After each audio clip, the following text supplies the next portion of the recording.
Well, one question I have for you, I know you're within just a week or two of releasing your newest album. When do you find time to produce an album when you're traveling all over the country? I mean, how do you do it? Well, and on this particular project, I knew about this tour coming up, and so it's kind of the first time that I had a really hard deadline on when I needed to finish it, and it was interesting to see how I worked under those circumstances to get things done. I felt the pressure at the end, and they say you never really finish something when it comes to art. You just decide to walk away from it, and I had to walk away from it, and we'll see in due time if it's you never really know until you take a break from it just how good it is. And I didn't feel like I did my best job on mixing and engineering, but some people actually are telling me that they love it and enjoy it, so it's up to the people. Another question I have is, how did you come to the name Soulcraft? Tell us a little bit about that. What's that mean?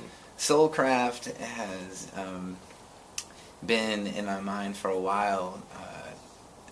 Kevin Van Walk and I kind of dubbed when we changed the band all around, went to this duo thing, and I was doing a lot of different things with the acoustic guitar that you don't normally see day in and day out.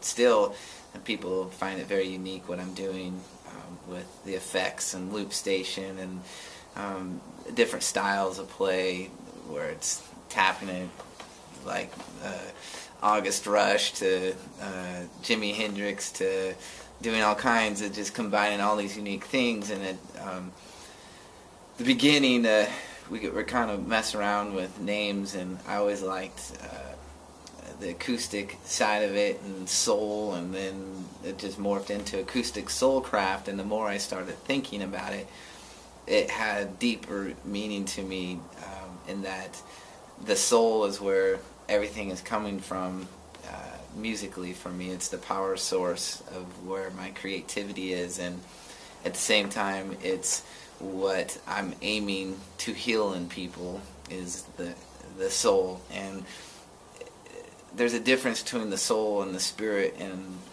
the person, and the soul is generally the most fragile, the most sensitive part, and most of us have very damaged souls, shall we say. And my hopes is that the music that I craft together can help heal their soul and help bring it back to what it's supposed to do, so they can do what they're intended to do. Do you think when you say damaged soul, do you think it's just a sign of the times we live in now? I mean, it seems like when you turn on the evening news, it's all bad. No jobs, bad economy, wars, families. Is it your impression that people are looking for something now? I'm not ever going to deny we're living in some precarious times, and it seems to be worse than ever, mainly because of, in my opinion, the deterioration of an old way of living, and you go through it. It goes up and down. There's always been wonderful movements of things of the spirit, and one of my favorite movements is in the late 1500s.